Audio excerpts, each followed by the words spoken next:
Voilà, donc merci Myriam et merci à Mnemosyne de m'avoir invité à cette journée d'études. Ça me permet de vous présenter l'association SEPI, que sûrement vous ne connaissez pas. Alors, SEPI, comme son nom, c'est Égalité des chances dans les études de la profession d'ingénieur en Europe. Donc, le titre dit tout, quoi.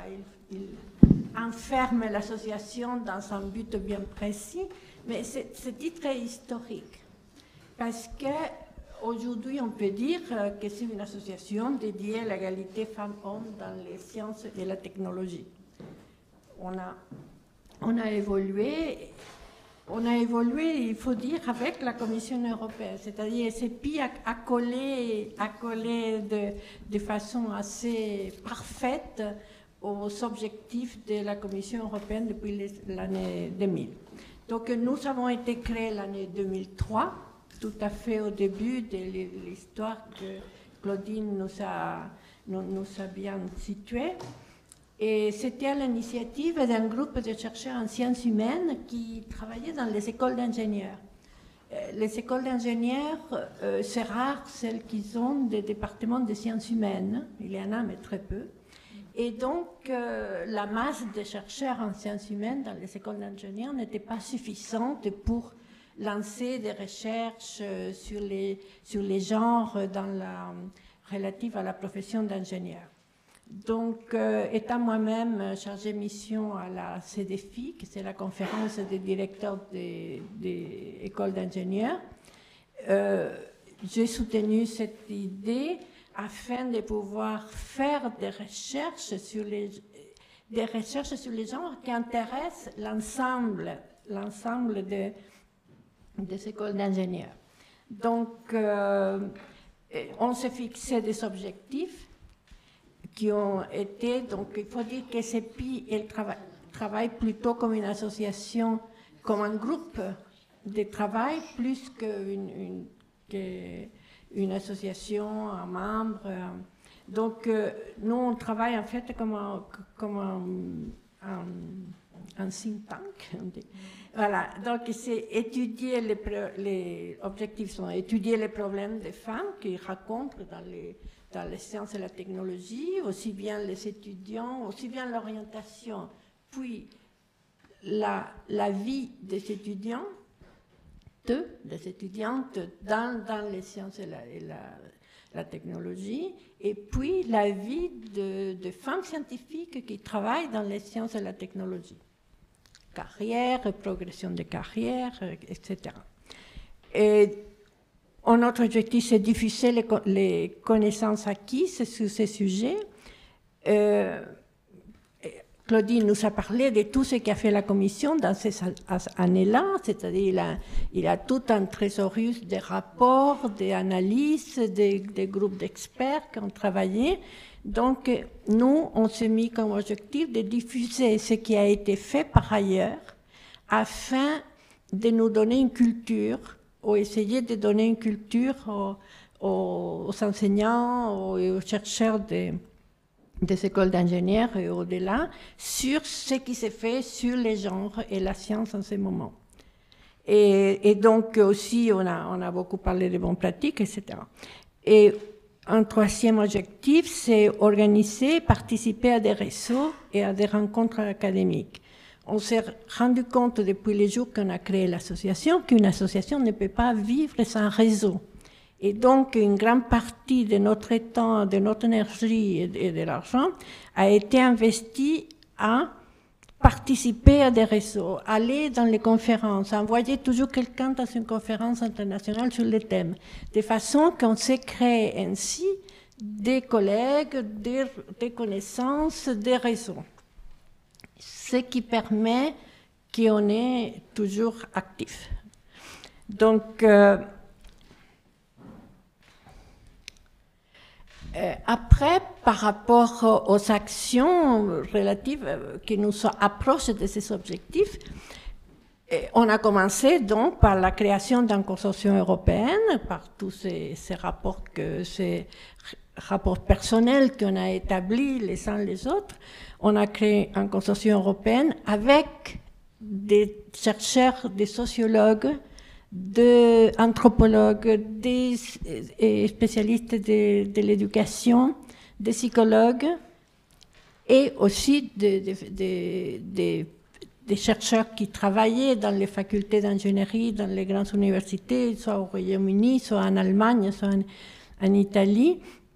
Mais on s'est bien rendu compte que les problèmes de la non-orientation des filles vers la technologie, de la discrimination pendant les études, de la discrimination pendant l'exercice de la profession, nous, on ne pouvait pas les résoudre, nous, femmes scientifiques, sans l'aide de ceux qui ont la clé de ces problèmes, qui sont les sociologues, les psychologues, les anthropologues et les historiens.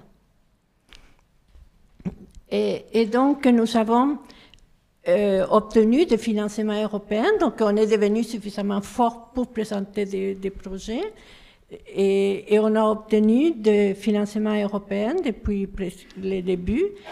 Un projet, c'était Index, sur l'attractivité des études d'ingénierie. Un deuxième projet, c'était Gouminge, sur les motivations des élèves, des étudiants qui choisissent l'ingénierie et les motivations de ceux qui ne choisissent pas l'ingénierie. Après, et aussi, Gouminge traitait aussi sur les succès des femmes ingénieures, c'est-à-dire des filles qui terminent ces études d'ingénieur. Et Prométhée, c'était sur la carrière des femmes scientifiques dans la technologie, dans les privés et dans les publics. Problèmes de recrutement, de progression de carrière, de mobilité, etc.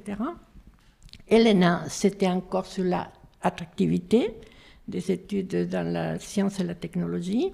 Et Gender Time, que c'est le projet qui se termine actuellement, qui est sur, comme Claudine disait,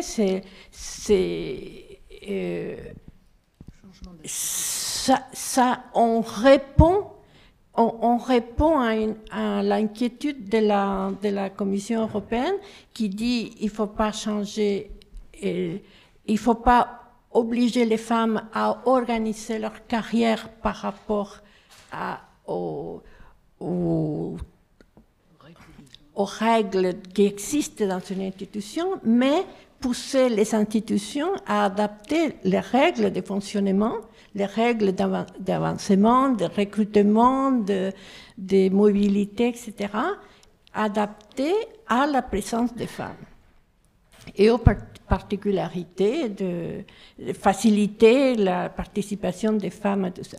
Comme vous voyez, tous ces projets qu'on a eus depuis l'année 2003 collent parfaitement à l'évolution de la Commission européenne. D'abord, comment avoir plus de filles dans les sciences. Après, comment les faire une carrière plus ou moins bonne. Et après, comment changer les institutions pour que les femmes s'y trouvent mieux.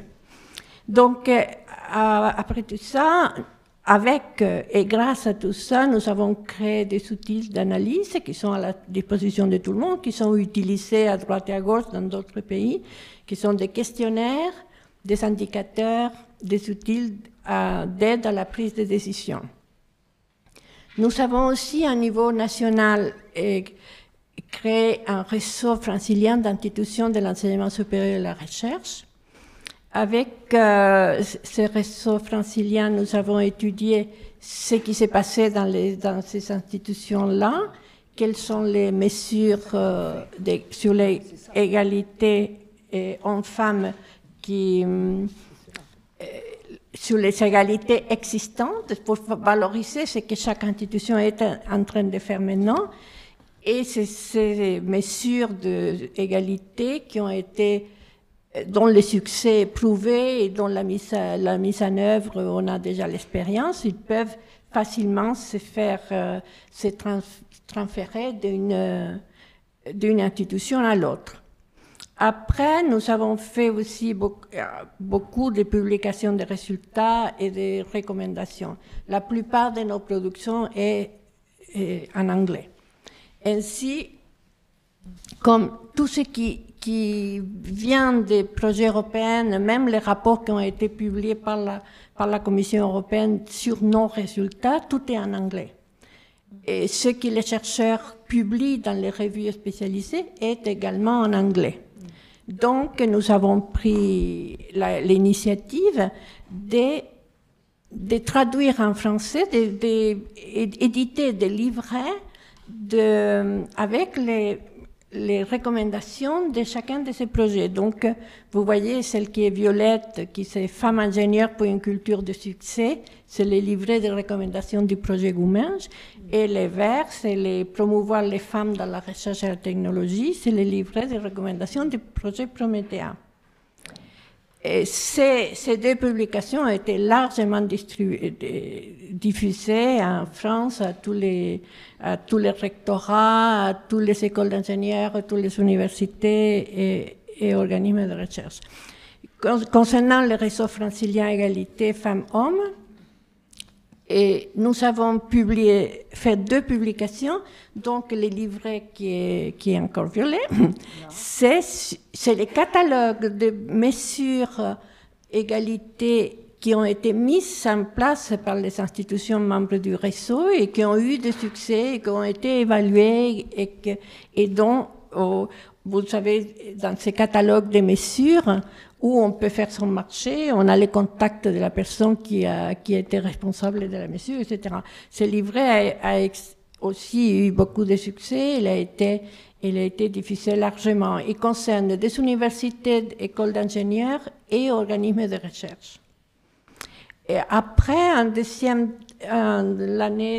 l'année d'après, tout ça on l'a fait avec le soutien de l'Île-de-France, nous avons publié ces manuels pratiques pour les chargés de mission que la loi prévoit que dans chaque institution de l'enseignement supérieur de la recherche, il doit être désigné un référent égalité. Donc, nous avons écrit un manuel pratique pour faciliter l'installation de ces personnes à leur poste et l'exécution de leurs fonctions. Ceci a été distribué par la CPED à tous les référents des universités et par les CNRS à tous les responsables d'égalité des instituts et centres de recherche. Et après, une autre sorte d'activité, nous, comme on aime les réseaux, c'est l'organisation d'événements. On a organisé 2 universités européennes d'été, une à Lyon, l'autre à Châlons-en-Champagne, avec le soutien du ministère, et qui s'adressait à des étudiants en sciences et en ingénierie, et que ça réunit des jeunes venant de tous les pays européens, même de la Russie, de près et de loin, et qui ont été deux expériences très très riches. Et on a organisé 4 conférences internationales sur les thèmes, donc la première qui a eu lieu au Sénat, la deuxième à l'UNESCO, et les 2 dernières au Centre de conférence de Jussieu. Ça, vraiment, on arrive à voir des intervenants qui viennent d'Europe et d'ailleurs, et donc, et après, je suis un peu perturbée, mais reste 3 minutes. Aussi, comme nous, on a une tendance à organiser des événements. On a fait 28 colloques ou ateliers en France et en Europe. Et par rapport à la relation des SCPI avec PWS, il faut dire que nous avons été séduits par l'idée de la plateforme européenne de femmes scientifiques, même avant qu'elle soit créée, quand c'était encore un appel à projet. Donc, nous faisons partie des PWS depuis sa création. Nous croyons profondément à l'importance de cette plateforme qui est, comme a dit Claudine, c'est pas seulement une source de lobbying, c'est vraiment un moteur de progrès. Et nous avons participé activement à tous les AG, les colloques, et ça nous a servi beaucoup pour connaître du monde, mettre en place nos réseaux de collègues d'autres pays, etc. On exploite bien les contacts. On a comme disait Claudine, on a créé le réseau des membres français, puisqu'on est 8 membres ou 9 membres français. Et donc, depuis 2013, on s'est réunis. Ça nous a permis à nous connaître, nous, les associations entre nous. C'est comme ça que j'ai connu Mnemosyne. Et encore un point positif, j'ai connu Myriam, que c'est un moteur à aider. Après, nous avons organisé l'AG accompagné d'un colloque qui était très bien dans les locaux du ministère à Paris l'année 2014, petite erreur. Et nous avons intervenu lors de 2 workshops que PWS a organisés au Parlement européen, 2013 et 2017. Et nous avons fait aussi créer un cycle de conférences au réseau des femmes scientifiques, où la première conférence a été donnée par Myriam sur la vie et la mort des associations féminines en Angleterre.